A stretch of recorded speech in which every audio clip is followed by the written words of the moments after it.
बिहार का दानापुर गांव। मुखिया की बेटी कमलेश्वरी की हल्दी की रस्म चल रही थी।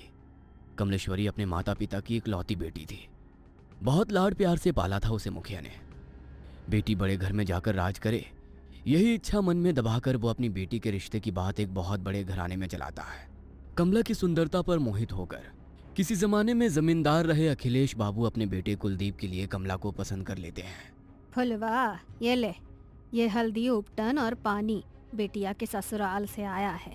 जल्दी से इसे हल्दी में मिला, फिर रस्म शुरू करते हैं।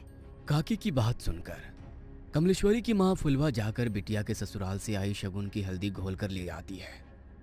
चारों ओर चहल पहल थी। ढोलक की थाप पर औरतें मंगल गीत गा रही थी। जैसे ही हल्दी की रस्म शुरू होती है, कमलेश्वरी जोर जोर से चीखने लगती है। ये क्या लगा दिया मेरे पूरे बदन में? ऐसा लग रहा है जैसे किसी ने खाल खींच ली हो। बहुत दर्द हो रहा है माँ। कमलेश्वरी के जोर जोर से चिल्लाने पर उसको हल्दी लगा रही औरतें उसे ले जाकर पानी से उसका सारा शरीर धोने लगती हैं। हाय राम, ये क्या हो गया मेरी बिटिया को? ऐसा लगता है जैसे किसी ने कांच पीसकर हल्दी में मिला दिया हो, लेकिन कौन करेगा ऐसा काम? कमलेश्वरी के बदन पर जहां जहां हल्दी रगड़ी गई थी, वहां पर लाल धब्बे हो गए थे।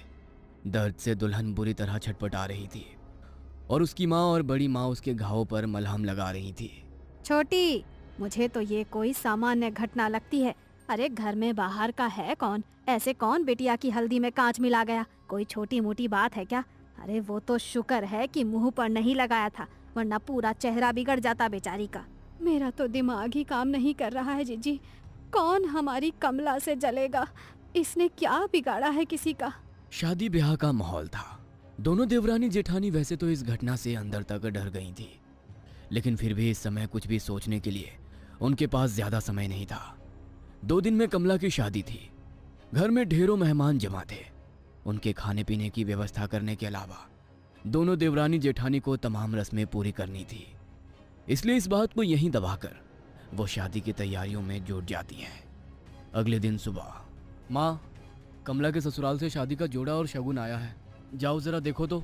एक बड़ी सी गाड़ी से 2 नौकर जैसे दिखने वाले आदमी गाड़ी से नीचे उतरते हैं और बड़े से थाल में लाल रंग के कपड़े से ढका हुआ शादी का शाही जोड़ा और गहने कमला की माँ फुलवा को सौंप देते हैं। बड़ी माँ ने संदेश भिजवाया है, शाम के समय दुल्हन को यही खानदानी जोड़ा और गहने पहनकर तैयार होना है। और हाँ, उन्होंने खास एक बात का ख्याल रखने के लिए हिदायत दी है कि इस जोड़े पर किसी की भी बुरी नज़र ना पड़ने पाए। वो काली नज़र और अपशगुन जैसी बातों पे बहुत यकीन करती हैं, इसलिए खास तौर पर इस जोड़े को एहतियात से रखने को कहा है। आप फिक्र ना करें, कमला और उसका ये जोड़ा अगले 2 दिनों के लिए हमारी अमानत है। हम पूरा ख्याल रखेंगे। फुलवा वो बड़ा सा थाल लेकर तेज कदमों से अपने कमरे में जाती है और एक बड़े से संदूक को खोलकर पूरा थाल ऐसे ही उसमें रख देती है।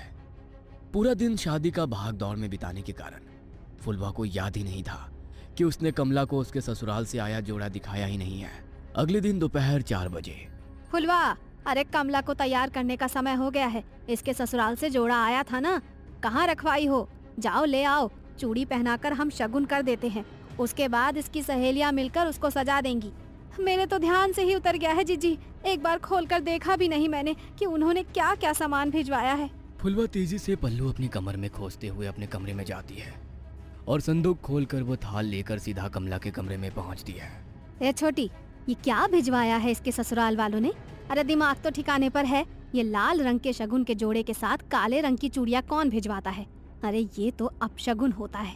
कहने को तो इतने बड़े लोग हैं, लेकिन क्या यही समझदारी है इन ऊंची हवेली वालों की? अरे नई दुल्हन को काली चूड़ियां कौन पहनाता है भला? हाँ जीजी, ये सब मैं क्या जानूं। अब इसके ससुराल से आया है तो मैंने तो ऐसे का ऐसा ही उठाकर संदूक में बंद कर दिया था जीजी। अब हो सकता है बड़े लोग हैं, उनके कुल में कोई परंपरा हो नई दुल्हन को काली चूड़ी पहनाने की। अरे आधी जिंदगी बीत गई है हमारी, हमने तो कभी नहीं देखा कि किसी दुल्हन के लिए ससुराल से काले रंग का जोड़ा या चूड़ियां आई हो। अरे शादी सिर्फ उनकी बहू की नहीं हो रही, अरे हमारी बिटिया की भी हो रही है। मैं तो कहती हूँ कि काली चूड़ी को हटा दे और लाल चूड़ी पहना इसे सुहाग जोड़े के साथ। अरे नहीं जीजी, वो जो नौकर आए थे ना इस जोड़े के साथ, वो खास तौर पर कह गए थे कि छोटी बहू जी को यही जोड़ा पहनाकर तैयार करना है। कमला की माँ की बात सुनकर उसकी जेठानी कमला के हाथों में वही काली चूड़ियां पहना देती है कमला के ससुराल से आया हुआ लहंगा बहुत ही शानदार था। लहंगे को देखकर ऐसा लगता था जैसे किसी रानी महारानी की पोशाक हो।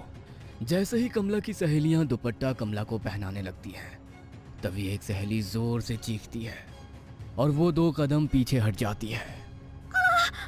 क्या हुआ मीना, तू चिल्लाई क्यों? ये देख, तेरे दुपट्टे का एक कोना गायब है।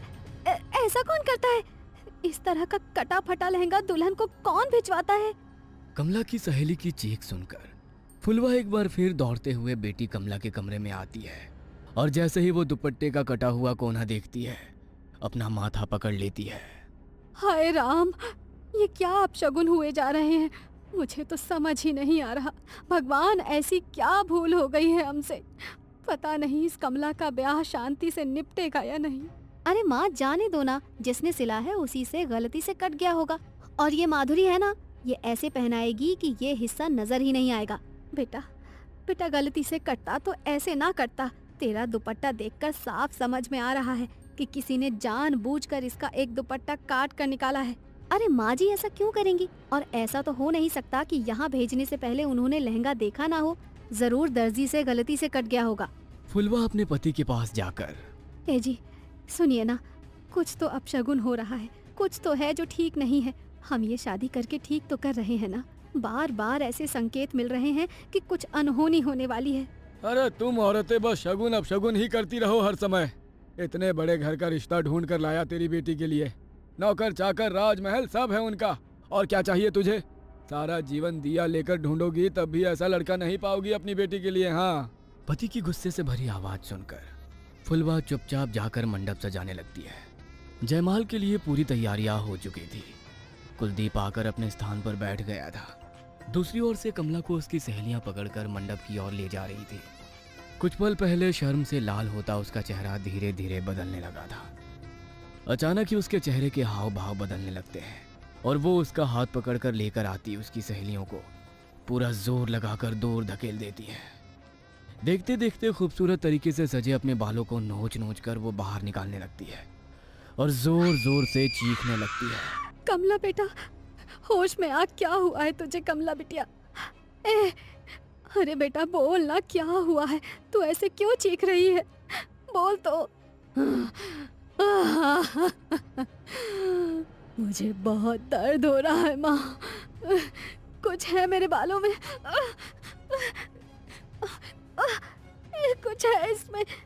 बेटी के इतना कहते ही उसकी माँ और बड़ी माँ तेजी से उसके बालों को खोलकर कुछ देखने लगती हैं। तभी बालों का एक बहुत बड़ा सा गुच्छा जमीन पर गिरता है, जिसे देखकर फुलवा की चीख निकल जाती है। बड़ी माँ कमला के बालों को देखती है तो पाती है कि सर के एक हिस्से के बाल पूरी तरह से गायब हो गए हैं और वहां पर एक गोल घेरा जैसा बन गया है। अरे ये कैसे हो सकता है? अरे ऐसे कैसे अपने बाल टूटकर जमीन पर गिर पड़ते हैं? किसी की काली नजर लगी है हमारी बच्ची की खुशियों को। अरे इतनी सारी बातें एक साथ होना कोई संयोग नहीं हो सकता। कमला अभी भी घबराकर अपनी माँ के गले लगी हुई थी और जोर जोर से रो रही थी। फुलवा, बिटिया को ले जाओ और जाकर इसका हुलिया ठीक करो और फिर से जयमाल के लिए लेकर आओ। समय निकला जा रहा है, दामाद जी इंतजार कर रहे हैं। पता नहीं, लगता है आज का मुहूर्त ही गलत है। आप बिल्कुल भी फिक्र मत करिए बहन जी। कमला अब सिर्फ आपकी जिम्मेदारी नहीं है, वो हमारे घर की बहू भी है। मैं समझ सकती हूँ कि उसके ऊपर इस घटना का कितना बुरा प्रभाव पड़ा है। हमसे जो संभव हो सकेगा हम वो सब करेंगे। लेकिन फिलहाल मुहूर्त निकला जा रहा है। शुभ मुहूर्त पर शुभ काल कर लेते हैं। बाकी बिटिया की मानसिक स्थिति का हम हवेली में पूरा ख्याल रखेंगे। और हाँ, बात को ऐसे ही जाने नहीं देंगे। आप बेफिक्र रहिए। अपनी सास शशि की बातें सुनकर कमला थोड़ी शांत हो गई थी। ब्याह का सारा उत्साह छू हो गया था और बुझमन से ही कमला मुरझाए चेहरे और बिखरे बालों में ही कुलदीप के गले में माला डाल देती है। फेरों के बाद 1 मिनट ठहरे बहन जी। क्या काले रंग की चूड़ियां बेटी को पहनाने की आपके यहाँ कोई रस्म है क्या? अरे नहीं, उल्टा हमारे यहाँ तो बहुत अपशगुन मानते हैं। लेकिन आपने भिजवाई तो हमने मजबूरन पहना दी। हमें लगा नहीं पहनाएंगे तो शायद आपको बुरा लगेगा। क्या बात कर रही हैं आप? हम बहू के लिए काली चूड़ियां क्यों भिजवाने लगे भला? जरूर आपको कोई गलतफहमी हुई है। मतलब आपने कमला के लिए ये काली चूड़ियां नहीं भेजी थी? हरगिज नहीं, हमने तो लाल रंग का राजस्थानी चूड़ा भेजा था, खास तौर पर मंगवाया था बहू के लिए। सारी घटनाएं एक बहुत बड़ी अनहोनी की ओर इशारा कर रही थी।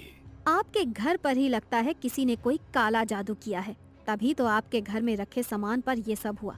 मुझे लगता है कि कमला की भलाई इसी में है कि वो जल्द से जल्द घर से दूर चली जाए।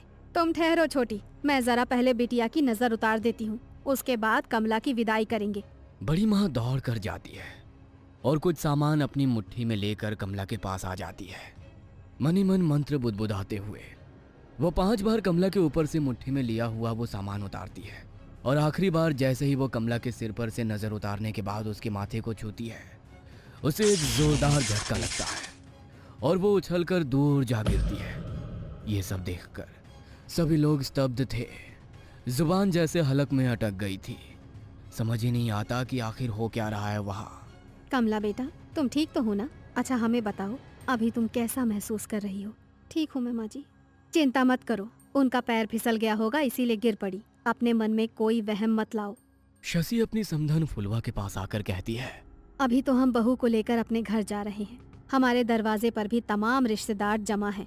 इस समय तो चर्चा करना ठीक नहीं होगा, लेकिन बहू की मुंह दिखाई के बाद हम पता करते हैं कि आखिर बहू को समस्या क्या है। तब तक आप भी कोई जानने वाले आदमी को बुलाकर अपने घर का शुद्धिकरण करा लीजिए। जी बहन जी, ठीक कह रही हैं आप। वैसे हमारे बड़े बुजुर्ग कहते हैं कि शादी विवाह में अगर पूजा पाठ में कुछ गलती हो जाए ना, तो पितृ नाराज हो जाते हैं, और कई बार पितरों के नाराज होने पर भी कई तरह के अपशगुन हुआ करते हैं। हो सकता है जो कुछ हम सोच रहे हैं वैसा ना हो, और ये सब पितरों का ही क्रोध हो। हम पितरों की शांति के लिए भी हवन करेंगे, आप लोग फिक्र मत करिए। दोनों समधन गले मिलकर एक दूसरे से विदा लेती हैं और बारात कमला को लेकर विदा हो जाती है। ससुराल आने के बाद बहू की गृह प्रवेश से लेकर मुंह दिखाई तक की सारी रस्में बहुत ही शांति से संपन्न हो जाती है, जिससे शशि और कुलदीप के मन को बड़ी तसल्ली मिली थी। उन्हें लग रहा था कि शायद जो भी बला थी वो बहू के मायके में ही पीछे छूट गई और ये सब शांत हो गया हो। लेकिन कहते हैं ना, जब कोई बहुत बड़ा तूफान आने वाला होता है ना, तो उससे पहले एक लंबी खामोशी होती है।